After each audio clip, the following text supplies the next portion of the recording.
नहमदुहु व नुसल्ली अला रसूलिहिल करीम बिस्मिल्लाहिर रहमानिर रहीम। आज हम डिस्कस करेंगे इस्लामिक बैंक्स के कौन-कौन से ज़राए हैं, जहाँ से इस्लामिक बैंक्स में इनफ्लो होता है और आउटफ्लो होता है।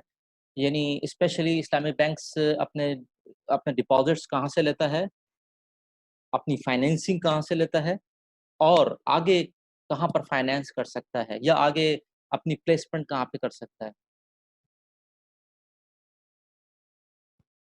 I hope I am audible. आपको आवाज़ आ रही है मेरी? अच्छा।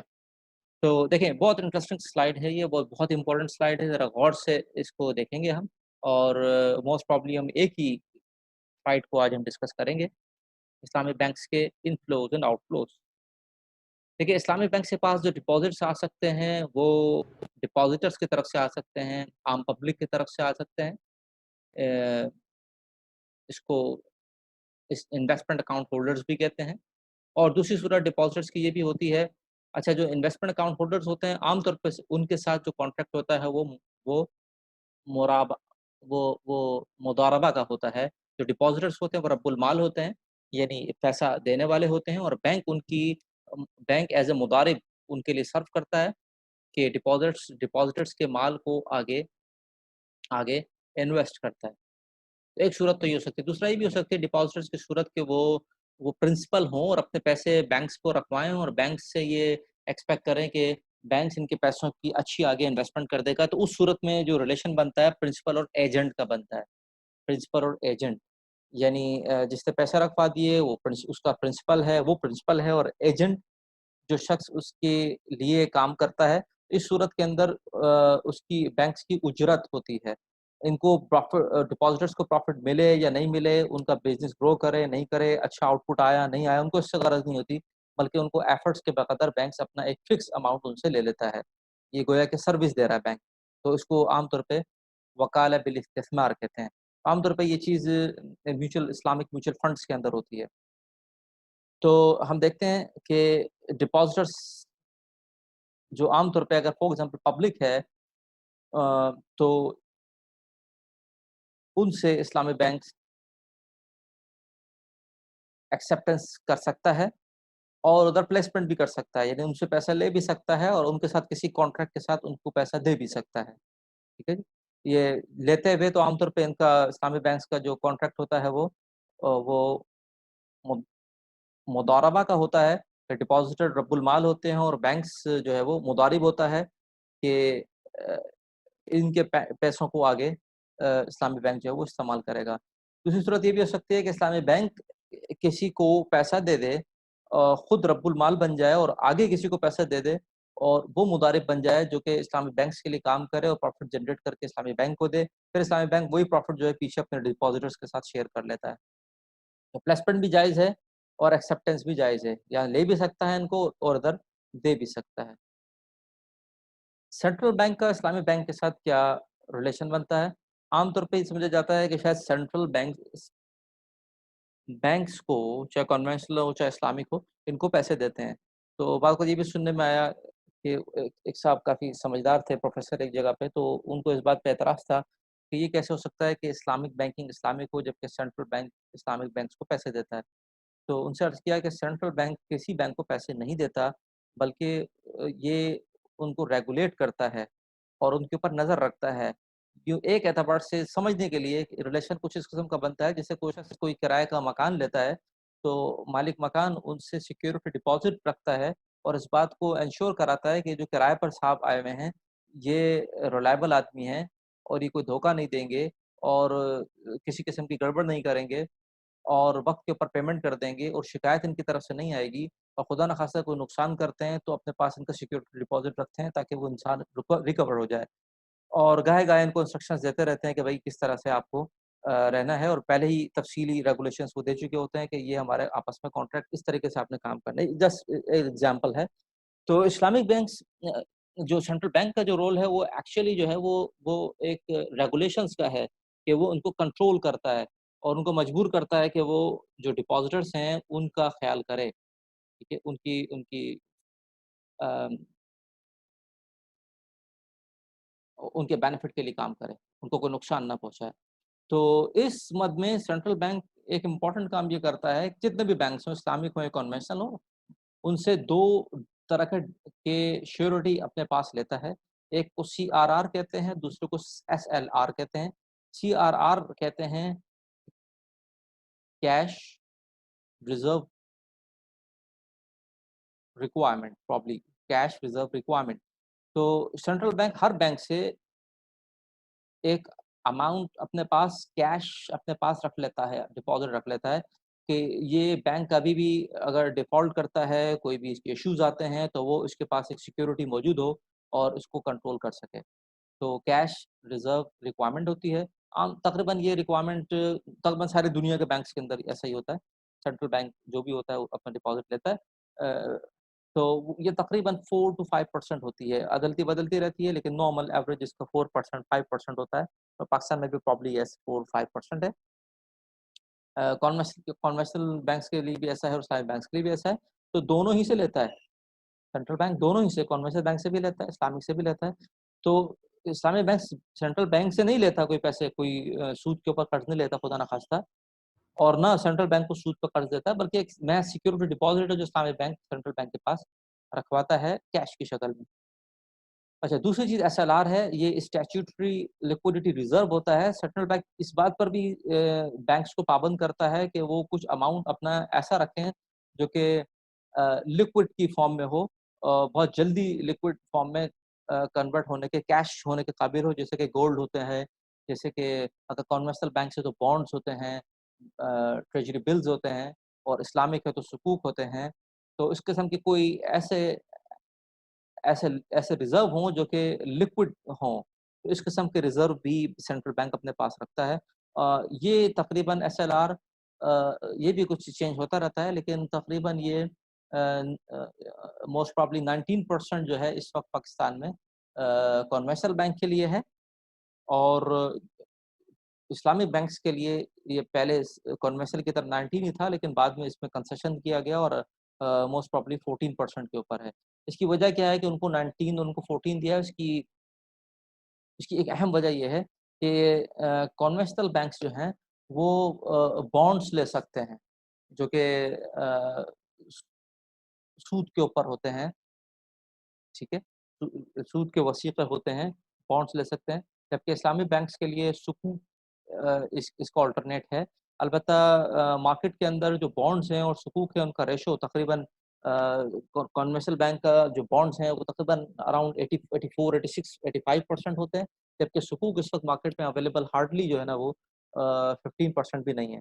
तो चूँकि ये लेवल प्लेइंग फील्ड नहीं है, तो इस्लामिक बैंक्स के पास इतने सुकूक की गुंजाइश नहीं है, तो लिहाज़ा इस वजह से इस्लामिक बैंक को थोड़ा-सा कंसेशन दिया गया कि वो 14% भी अगर एसएलआर कर देते हैं, उसमें सुकूक वगैरह भी हैं या गोल्ड है या इस किस्म की जो चीज़ें हैं, जो लिक्विडिटी रिज़र्व बन सकता है, तो वो भी एक्सेप्टेबल हो जाता है। तो यहाँ से एक बात वाज़ेह हुई कि सेंट्रल बैंक इस्लामिक बैंक को कोई सूद के ऊपर कर्ज़ा नहीं देता, ना इस्लामिक बैंक सेंट्रल बैंक से सूद के ऊपर कोई कर्ज़ा लेता है।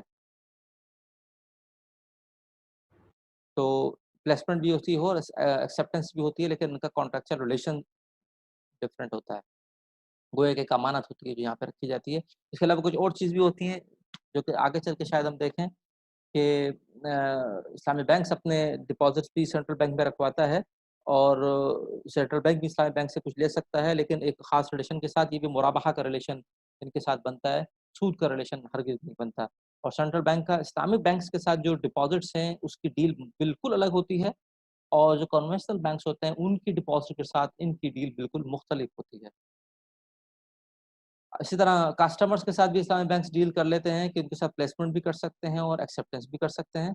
कोई इजारा कॉन्ट्रैक्ट करना चाहता है, कार फाइनेंसिंग लेना चाहता है, इस्लामिक बैंक उनको दे देता है, और कोई कस्टमर बैंक के पास कोई चीज़ रखवाना चाहता है, तो उनके डिपॉज़िट भी बैंक रख लेता है, उसके बदले में उनको उस कॉन्ट्रैक्ट के एतबार से कोई बेनिफिट दे देता है। इसी तरह इस्लामिक म्यूचुअल फंड, जिस तरह म्यूचुअल फंड्स होते हैं, आप सर्च किया कि लोग अपने डिपॉज़िट म्यूचुअल फंड्स में रखवा देते हैं। म्यूचुअल फंड का फ़ायदा ये होता है कि उधर फाइनेंस के एक्सपर्ट्स बैठे हुए होते हैं, जो कि स्टॉक को बहुत अच्छी तरह जानते हैं।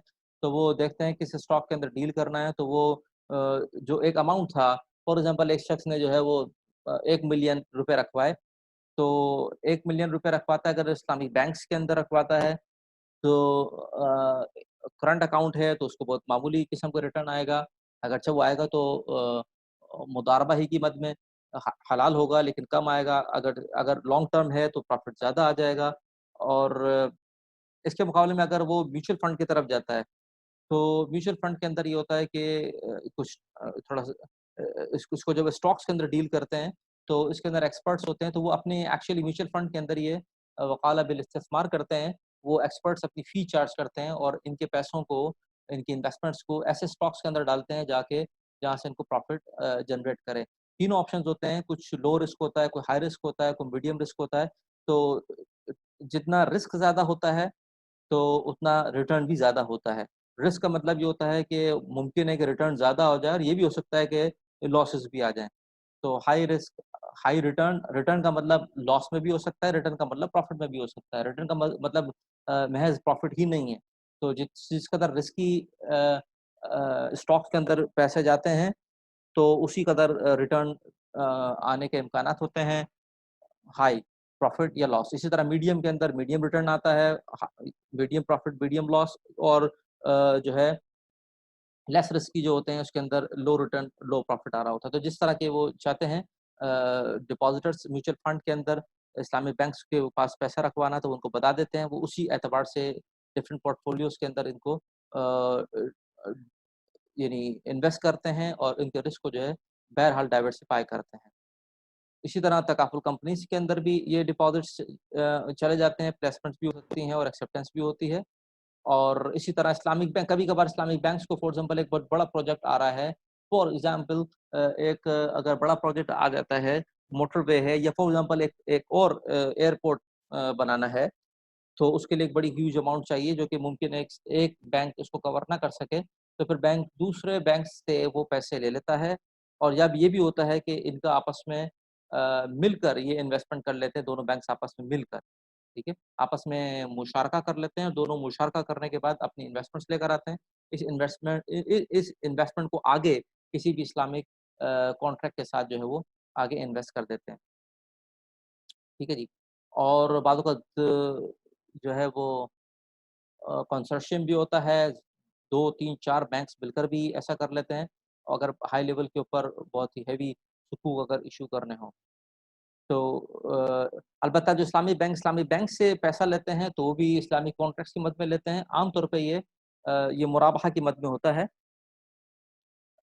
इनके पैसे सॉरी मुदारबा की मद में पैसे लिए जाते हैं और जो मुदारबा का जो प्रॉफ़िट इस्लामिक बैंक ले रहा था, तो वो प्रॉफ़िट जो है वो दूसरे इस्लामी बैंक को वो चला जाता है, ये अपने उस प्रॉफ़िट को छोड़ देता है उस वक़्त के लिए। तो इस तरह से उसको अपने एसेट्स के साथ ये टैग करते हैं, जिसको हमने पहले ही पढ़ा था शुरू की स्लाइड्स में, कि इस्लामी बैंक से इंटरेस्ट फ्री होते हैं और दूसरा एसेट बैक्ड होते हैं। तो जो इस्लामी बैंक से जो लेते हैं डिपॉज़िट्स, तो उसको किसी एसेट के साथ बैक करते हैं और उसका रिस्क भी इसको शेयर करना पड़ता है। तो प्लेसमेंट भी हो सकती है और एक्सेप्टेंस। इसी तरह इस्लामी बैंक के पास खुद एक्सेस हो गया है, तो वो अपने अपने जो एक्सेस है, आपका जो सरप्लस है, उसको दूसरे बैंक्स को अगर ज़रूरत हो तो उनके पास भी रखवा देते हैं। अलबत्ता एक कॉन्ट्रैक्ट जो जो भी होता है वो इस्लामिक ही होता है और आम तौर पे वो कॉन्ट्रैक्ट मुदारबा का होता है, बाद वक़्त मुशारका का भी होता है। अब जो चीज़ आ रही है वो इंटरेस्टिंग है, वो ये है कि क्या इस्लामिक बैंक्स कन्वेंशनल बैंक्स को भी पैसे दे सकते हैं? कोई रिलेशन इनसे कायम कर सकते हैं, यानी उनकी तरफ प्लेसमेंट कर सकते हैं या नहीं? और क्या कन्वेंशनल बैंक से भी कुछ डिपॉज़िट ले सकते हैं या नहीं? और यही सवाल आगे चल के जो है वो म्यूचुअल फंड्स का है। इसके बारे में कुछ राय दें, ये बहुत इंटरेस्टिंग चीज़ है। इस्लामिक बैंक को अगर पैसों की ज़रूरत पड़ जाती है, ऑल ऑफ अ सडन एक अच्छी डील आ रही है और वहाँ पे इनको फाइनेंसिंग करनी है, या बहुत सारे डिपॉज़िट्स एक साथ आ जाते हैं, अपने पैसों को को जो है विथड्रॉ करना चाहते हैं बहुत सारे लोग एक ही वक़्त के अंदर, और इस्लामिक बैंक के पास वो फ़ौरी तौर पे वो पैसे मौजूद नहीं हैं और वो दूसरे इस्लामिक बैंक की तरफ जाते हैं, उनके पास भी पैसे नहीं हैं। तो क्या ऑप्शन है कि इस्लामिक बैंक कन्वेंशनल बैंक से पैसे ले लें? जी, जी, ले सकते हैं इसकी क्या शक्ल होगी? कि जिस तरह वो बाकी इदारों से जिन पैसे ले रहा है, इस्लामी बैंक से ही पैसे ले रहा है, तो वो मुज़ारबा की शक्ल बनाएगा, तो यहाँ पे वो मुज़ारबा की शक्ल के का मुनाफ़ा जो है वो तक़सीम होगा। जी हाँ, पहली तो बुनियादी शर्त ये है कि कॉन्ट्रैक्ट जो है ना, वो जो कन्वेंशनल का जो रिबा का कॉन्ट्रैक्ट है, वो एक्सेप्टेबल किसी सूरत भी नहीं है, ठीक है? कॉन्ट्रैक्ट वही होगा जो कि इस्लामिक होगा। इस्लामिक बैंक के जो कॉन्ट्रैक्ट है, वो कन्वेंशनल बैंक के जो भी कॉन्ट्रैक्ट्स हैं वो उसको जो सुपरसीड करेगा, वो इस बुनियाद पे होगा, पहली चीज़ तो ये। दूसरा ये है कि क्या कन्वेंशनल बैंक से पैसे लेना, क्या आम तौर पे कन्वेंशनल बैंक से पैसे लेना नाजायज़ करार दिया जाता है? तो फिर इस्लामिक बैंक कैसे कन्वेंशनल बैंक से पैसे ले सकता है? तो क्या ये अ, सूदी बैंक जो होते हैं, तो इनसे लेना, क्या पैसे लेना सूद नहीं हो जाएगा? इनके पास जो पैसा है वो तो सूद का है। इसके बारे में क्या कहते इनके पास अक्सरियत जो पैसे की है वो जो है वो सूद नहीं है। तो जो जिस तरह फतवा है कि अगर ज़्यादा मिकदार जो है वो पाक चीज़ की है, तो हम यही ख्याल करेंगे उस पाक चीज़ में से निकाल के उसने दिया। हाँ, एक सूरत तो ये है कि अगर मिक्सअप है, तो हलाल भी है, हराम भी है, तो अंदाज़ा ये होता है फॉर एग्ज़ाम्पल उनके पास जो है वो 30% हलाल है, 30,000 हलाल है, 70,000 हराम है और एक शख्स को ज़रूरत है 10,000 की, तो अस्यूम ये किया जाएगा कि उसने उस 30,000 के में से 10% 10,000 दिया है। एक बात है, इसके ऊपर फतवा भी है। और दूसरी बात ये समझने की है कि जो कन्वेंशनल बैंक अगर इस्लामिक बैंक को कुछ देता है, तो एक्चुअली वो अपने अपने सरप्लस से देता है, यानी उसके पास जो डिपॉज़िट आया हुआ था, तो कन्वेंशनल बैंक उस डिपॉज़िट को कहीं पर प्लेस नहीं कर सका। अगर वो कहीं पर प्लेस कर सकता, तो फिर वो क्यों इस्लामिक बैंक्स को दे सकता? बल्कि वो अभी उस अमाउंट को प्लेस ही नहीं कर सका और अगर वो प्लेस करता तो वहाँ से सूद लेता तो फिर आप खुद भी रखता और जो है वो अपने डिपॉज़िटर को भी देता। और आम तौर पे जो बैंक या कोई भी इदारा जो उसको प्रॉफ़िट जनरेट करता है, तो उसके 2 काम करता है। वो अ, उसके एम्प्लॉइज़ के अंदर सैलरी के फॉर्म में डिस्ट्रीब्यूट हो जाता है और या फिर जो उससे जो है वो क्या कहते हैं कैपिटल बजटिंग के अंदर हो जाता है, जो इसके एक्सपेंसेस हैं बैंक्स वगैरह के, तो उसके अंदर इसको इस्तेमाल कर लेता है। तो जो कन्वेंशनल बैंक के जो पैसा इस्लामी बैंक को देगा, ये ऑब्वियसली वो होंगे जो कि सरप्लस होगा और सरप्लस वो होता है उमूमी तौर पे जो कि डिपॉज़िटर्स ने रखवाया हुआ होता है और कन्वेंशनल बैंक उसको आगे प्लेस नहीं कर पाया। तो ये अस्यूम किया जाएगा लोगों ने जो पैसे रखवाए हैं, अभी उसके ऊपर सूद नहीं लगा। तो कन्वेंशनल बैंक उन पैसों में से देगा जिसके के ऊपर अभी सूद नहीं लगा। इसकी एक एग्ज़ाम्पल से समझ सकते हैं। मिसाल के तौर पे इस्लामिक बैंक जो है, इसको हम समझते हैं जैसे एक शख्स है जो कि हलाल जूस बेचता है और दूसरा शख्स है जो कि वाइन बेचता है। इन दोनों के पास जो डिपॉज़िटर है, इन दोनों के पास जो जो सप्लायर है, वो दोनों को ग्रैप्स देता है, ठीक है? एक शख्स इस ग्रैप्स से जूस बनाता है इस फ्रूट से जूस बनाता है और दूसरा इन फ्रूट से इस ग्रैप्स से वाइन बनाता है। तो अभी इसको फॉर एग्ज़ाम्पल इस्लामिक बैंक था, इसको जो है वो ज़रूरत पड़ गई मज़ीद ग्रैप्स की, इसकी डिमांड बढ़ गई। तो उसने उससे मुतालबा किया कन्वेंशनल बैंक से कि भई मुझे मज़ीद फ्रूट्स की ज़रूरत है, ग्रैप्स की ज़रूरत है, तो क्या आप मुझे दे सकते हो? तो उसने बोला ठीक है मेरे पास तो पड़े हुए हैं, एक्सेस है, तो आप ले लो। तो उसने अगर इस्लामिक बैंक कन्वेंशनल बैंक से वो ग्रैप्स ले लेता है इन इस्लामिक टर्म कंडीशन के ऊपर, तो फिर वो नाजायज़ नहीं होगा, इसलिए कि अभी वो वाइन में कन्वर्ट नहीं हुआ, बल्कि बहुत अच्छा ही हो गया कि कन्वेंशनल बैंक उसको वाइन में कन्वर्ट कर देता, तो वाइन का प्रॉफ़िट लेता, जिसको खुद भी लेता, डिपॉज़िटर को भी देता, तो दोनों के लिए हराम होता।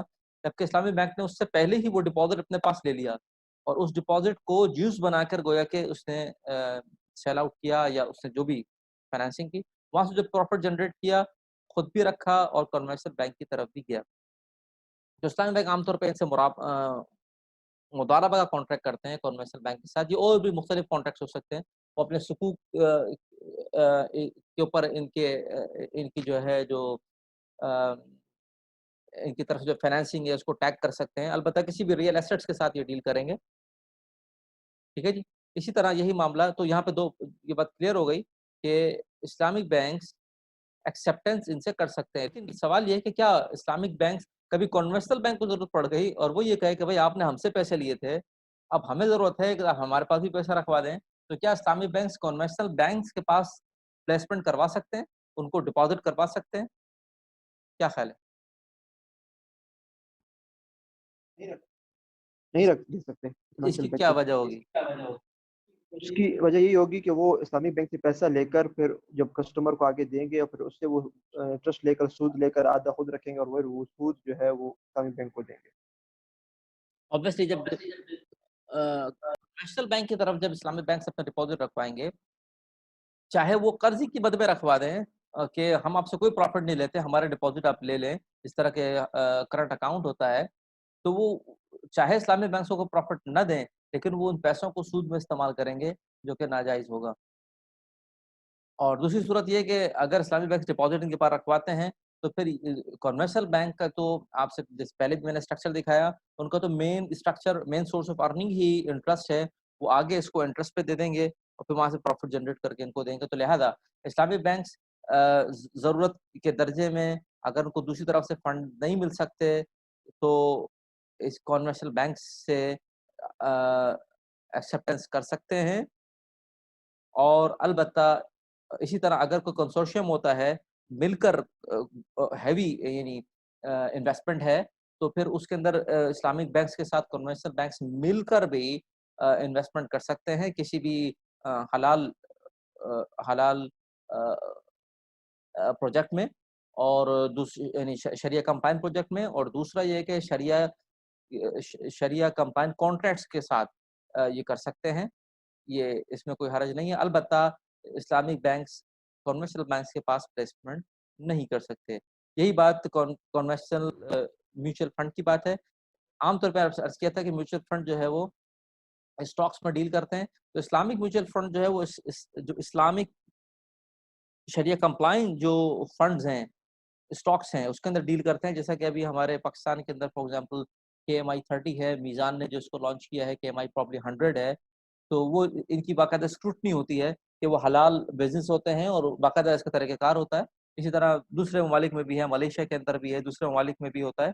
جو اسٹاکس ہیں S&P اسٹینڈرڈ اینڈ پور، اس طرح ہر ایک نے اپنے اسٹینڈرڈس بنائے ہیں جس میں اس کو انشور کیا جاتا ہے کہ یہ اسٹاکس جو ہیں وہ شریعہ کمپلائنٹ ہیں، حلال ہیں، اس کے باقاعدہ اسٹینڈرڈز ہیں، اس کی اسکروٹنی ہوتی ہے. اور یہ جو کنونشنل فنڈز ہیں، کنونشنل میوچل فنڈز ہیں، یہ اس کو کیئر نہیں کرتے. یہ ہر قسم کے شیئرز کے اندر جو ہے وہ ہر قسم کے اسٹاکس کے اندر ڈیل کرتے ہیں. آبویسلی وہاں سے جو پروفٹ جنریٹ کرے گا اس کے اندر غرر بھی ہوگا، اس کے اندر انٹرسٹ بھی ہوگا، اس کے اندر میں بھی گیمبلنگ بھی ہوگی اور جو بھی کچھ ہو سکتا ہے وہ ہوگا.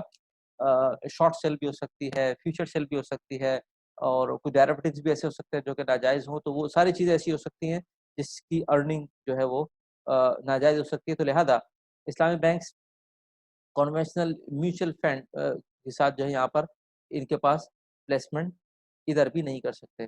یہاں پر ہم اپنی بات مکمل کرتے ہیں.